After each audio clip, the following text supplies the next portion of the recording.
আসসালামু আলাইকুম। সর্বশেষ আন্তর্জাতিক সংবাদে সবাইকে স্বাগতম। আপনাদের সাথে আছে আমি রাহাত হোসেন। প্রথমেই জানিয়ে দিব আমাদের হাতে থাকা সর্বশেষ আপডেটগুলো। চীনকে উচিত শিক্ষা দিতে ভারতে ব্যাপক সামরিক তৎপরতা, দিল্লিতে বিক্ষোভ। মার্কিন প্রেসিডেন্ট ডোনাল্ড ট্রাম্প প্রেসিডেন্ট হতে সাহায্য চেয়ে শি জিনপিংয়ের কাছে মিনতি।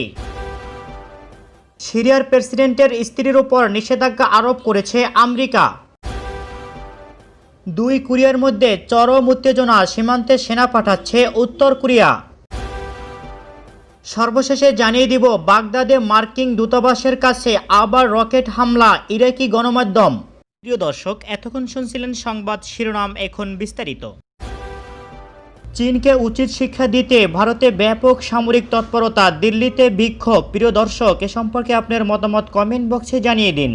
আর যদি ভিডিওটি ভালো লাগে অবশ্যই একটি লাইক দিন এবং শেয়ার করে বিশ্ববাসীকে জানিয়ে দিন। সীমান্ত সংঘাতের মধ্যে চীনকে উচিত শিক্ষা দিতে ভারতে ব্যাপক সামরিক তৎপরতা শুরু হয়েছে। অন্যদিকে চীনা বাহিনীর সঙ্গে সংঘর্ষে ভারতীয় সেনাদের হতাহতের ঘটনার প্রতিবাদ গতকাল রাজধানী দিল্লি সহ ভারতের বিভিন্ন শহরে চীন বিরোধী বিক্ষোভ সমাবেশ হয়েছে। এ সময় চীনা পতাকা পোড়ানোর পাশাপাশি সে দেশের প্রেসিডেন্ট শি জিনপিংয়ের কুশপুত্তলিকা পোড়ানো হয়েছে। গতকাল বৃহস্পতিবার গণমাধ্যমে প্রকাশিত চিফ অফ ডিফেন্সের স্টাফ বিপিন রাওয়াত এরই মধ্যে সেনা, বিমান এবং নৌবাহিনীকে এক্সট্রিম অ্যালার্ট দিয়ে যে কোনো পরিস্থিতির জন্য প্রস্তুত থাকতে বলেছেন। ওই অ্যালার্টের পর শুধু গোলযোগপূর্ণ লাদাখই নয়, উত্তরাখণ্ড, সিকিম, অরুণাচল প্রদেশ, জম্মু কাশ্মীর, রাজস্থান, পাঞ্জাব, হিমাচল প্রদেশ সহ প্রত্যেকটি সীমান্তে বিপুল সংখ্যক সেনা বৃদ্ধি করা শুরু করেছে। উত্তরাখণ্ডের চামোচিল, জোশীমঠ, উত্তরাকাশী থেকে আধা সামরিক বাহিনী ইন্দো টিবেটর বর্ডারে পুলিশকে সীমান্তে নিয়ে যাওয়া হচ্ছে। ভারতের আশঙ্কা চীন এবং পাকিস্তান একযোগে দুই সীমান্তের গোলযোগ সৃষ্টির পরিকল্পনা করছে। সেজন্য জম্মু, শ্রীনগর, কারিগর থেকে সেনাবাহিনীকে ফরওয়ার্ড মুভমেন্টের নির্দেশ দেওয়া হয়েছে। পাঠানকোট এবং গোয়ালিয়রের এয়ারফোর্সের এয়ারবেস সুখুই, এমকেআই এবং তেজস্বী ইসি হাই আল্টিটিউড ফাইটার জেট নিয়ে তৈরি থাকতে বলা হয়েছে। একই সঙ্গে গতকাল সকালে ভারতীয় নৌবাহিনীর একাধিক রণতরী ভারত মহাসাগরের মালাক্কা চ্যানেলের দিকে এগিয়েছে বলে গতকাল বৃহস্পতিবার গণমাধ্যমে প্রকাশিত তথ্যে জানা গেছে। এদিকে দিল্লির ডিফেন্স কলোনির লোকেরা চীনের বিরুদ্ধে যুদ্ধের আওয়াজ তুলেছে। তারা চীনের তৈরি পণ্য বর্জনের আবেদন করেছে। চীনকে অর্থনৈতিকভাবে কোমর ভেঙে দেওয়ার আহ্বান জানানো হয়েছে। চীনের সঙ্গে সংঘর্ষের জেরে 20 ভারতীয় সেনা নিহত হওয়ার প্রতিবাদে বুধবার চীনা দূতাবাসের সামনে যুব কংগ্রেস কর্মীরা বিক্ষোভ প্রদর্শন করেছে। এ সময় পুলিশ তাদেরকে আটক করেছে। গুজরাটে চীনের বিরুদ্ধে মানুষজন সড়কে নেমে বিক্ষোভ প্রদর্শন করেছে। এ সময় তারা চীনের তৈরি ইলেকট্রিক পণ্য ভার্চুয়াল করে চীনা পণ্য বর্জনের আহ্বান জানান। আহমেদাবাদ, ভদোরা ও সুরেটের ক্ষুব্ধ জনতা চীনা পতাকা ও প্রেসিডেন্ট শি জিনপিংয়ের ছবি পুড়িয়েছে। বিক্ষোভকারীরা গালোয়ান উপত্যকায় সেনারা যে আত্মত্যাগ স্বীকার করেছে তা যাতে ব্যর্থ না হয়, কেন্দ্রীয় মোদী সরকারকে তা নিশ্চিত করতে বলেছেন। জম্মুর বিভিন্ন স্থানে প্রতিবাদী জনতা চীনের বিরুদ্ধে বিক্ষোভ সমাবেশ করে চীনা পণ্য বয়কটের পাশাপাশি চীনের সাথে বাণিজ্য সম্পর্ক ছিন্ন করে প্রতিশোধ নেওয়ার দাবি করেছে। কর্মকর্তারা জানিয়েছেন বিক্ষোভকারীরা চীনা পতাকা ও কুশপুত্তলিকা পুড়িয়েছে। তারা এ সময় চীনের বিভিন্ন পণ্যের আগুন ধরিয়ে দেয়। মার্কিন প্রেসিডেন্ট ডোনাল্ড ট্রাম্প প্রেসিডেন্ট হতে সাহায্য চেয়ে শি জিনপিংয়ের কাছে মিনতি। সাবেক মার্কিন নিরাপত্তা উপদেষ্টা জন বোল্টন তার নতুন বইয়ে প্রেসিডেন্ট ডোনাল্ড ট্রাম্পকে ইমপিচমেন্টের শিকার হওয়ার মতো অপরাধে অভিযুক্ত করেছেন। বোল্টন লিখেছেন, ডোনাল্ড ট্রাম্প চীন প্রেসিডেন্ট শি জিনপিংকে আমেরিকার কাছ থেকে আরও বেশি কৃষিজাত পণ্য কিনে 2020 সালে প্রেসিডেন্ট নির্বাচনে তার জয়লাভের পথ সুগম করে দেওয়ার অনুরোধ করেছিলেন।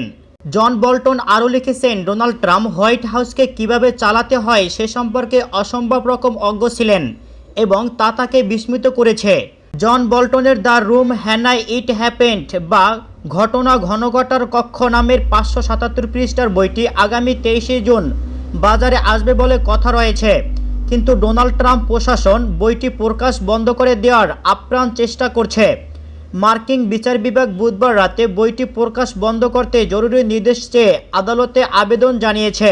তবে এরই মধ্যে নিউ ইয়র্ক টাইমস সহ আমেরিকার গণমাধ্যমগুলোর হাতে বইটি পৌঁছে গেছে এবং তারা বইটির অংশবিশেষ প্রকাশ করে দিতে শুরু করেছে। এছাড়া বইটির প্রকাশনা প্রতিষ্ঠান সাইম অ্যান্ড স্টক এক বিবৃতিতে বলেছেন, সরকার আদালতে যে আবেদন জানিয়েছে তা একটি আশার রাজনৈতিক উদ্দেশ্য প্রণোদিত প্রচেষ্টা যা নিষ্ফল হবে। এটি আরও বলেছে, এরই মধ্যে বইটি কয়েক লাখ কপি সারা বিশ্বে ছড়িয়ে দেওয়া হয়েছে। প্রেসিডেন্ট ডোনাল্ড ট্রাম্প ফক্স নিউজকে দেওয়া এক সাক্ষাৎকারে জন বোল্টনকে গুরুত্বপূর্ণ রাষ্ট্রীয় গোপন তথ্য ফাঁস করে দেওয়ার দায়ে অভিযুক্ত করে বলেছেন, এজন্য বোল্টনের বিচার হতে পারে। সিরিয়ার প্রেসিডেন্টের স্ত্রীর উপর নিষেধাজ্ঞা আরোপ করেছে আমেরিকা। যুদ্ধবিধ্বস্ত সিরিয়ার উপর চাপ বাড়ানোর লক্ষ্য নিয়ে আবার এ দেশটির উপর অর্থনৈতিক নিষেধাজ্ঞা আরোপ করেছে আমেরিকা।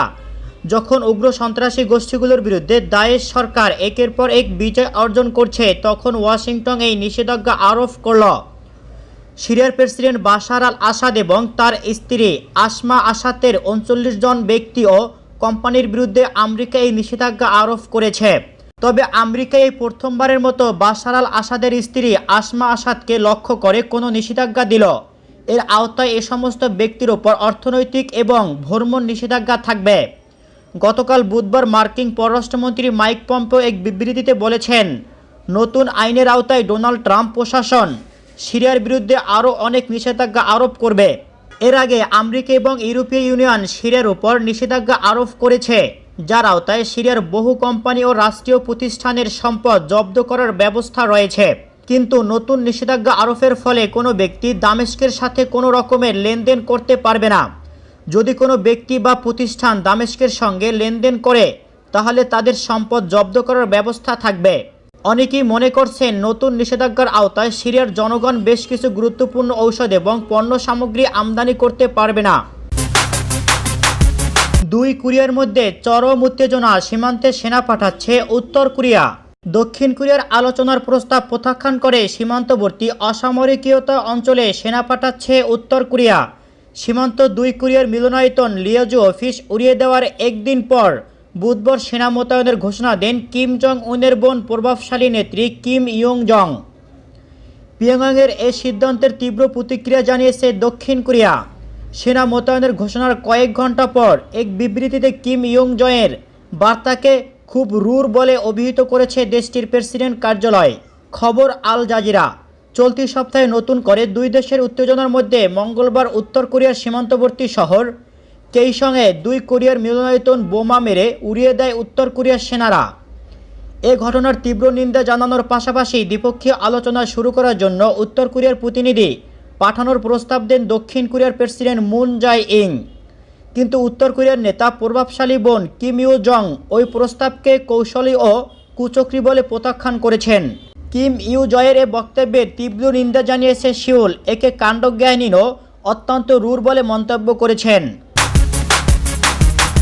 বাগদাদে মার্কিন দূতাবাসের কাছে আবার রকেট হামলা, ইরাকি গণমাধ্যম। বাগদাদে মার্কিন দূতাবাসের কাছে কয়েকটি রকেটে আঘাত হেনেছে বলে খবর দিয়েছে ইরাকি গণমাধ্যম। ইরানের বার্তা সংস্থা ফার্স এ খবর জানিয়ে বলছে, গতকাল বৃহস্পতিবার ভোর রাতে এই রকেট হামলা হয়। কোনো ইরাকি গণমাধ্যম 3টি রকেটে আঘাত হানার কথা জানিয়েছে। আবার কোনো গণমাধ্যম অন্তত 4টি রকেট হামলার খবর দিয়েছে। বাগদাদের প্রত্যক্ষদর্শীরা জানিয়েছে, তারা আজ ভোররাতে মার্কিন দূতাবাসের থেকে সাইরেন বাজানোর শব্দ শুনেছে। তবে এসব রকেট ঠিক কোথায় গিয়ে পড়েছে এবং তাতে ক্ষয়ক্ষতি হয়েছে কিনা সে সম্পর্কে ইরানি গণমাধ্যম এখনও কিছু জানায়নি। বাগদাদের মার্কিন দূতাবাসের পাশাপাশি আর তাজি ও আল বালাদ ঘাঁটি সহ ইরাকে অবস্থিত মার্কিন সন্ত্রাসী সেনাদের ঘাঁটিগুলোতে বিগত কয়েক মাসে বেশ কয়েকবার রকেট হামলা হয়েছে। ইরাকের বেশিরভাগ জনগণ ও রাজনৈতিক দল দেশটি থেকে মার্কিন সেনা প্রত্যাহারের দাবিতে সোচ্চার। এছাড়া ইরাকের পার্লামেন্টও সর্বসম্মতভাবে দেশটি থেকে মার্কিন সেনা বহিষ্কারের বিল পাস করেছে। কিন্তু এসব সত্ত্বেও আমেরিকা নিরলসভাবে ইরাকে নিজের সন্ত্রাসী বাহিনীকে মোতায়েন করে রেখেছে।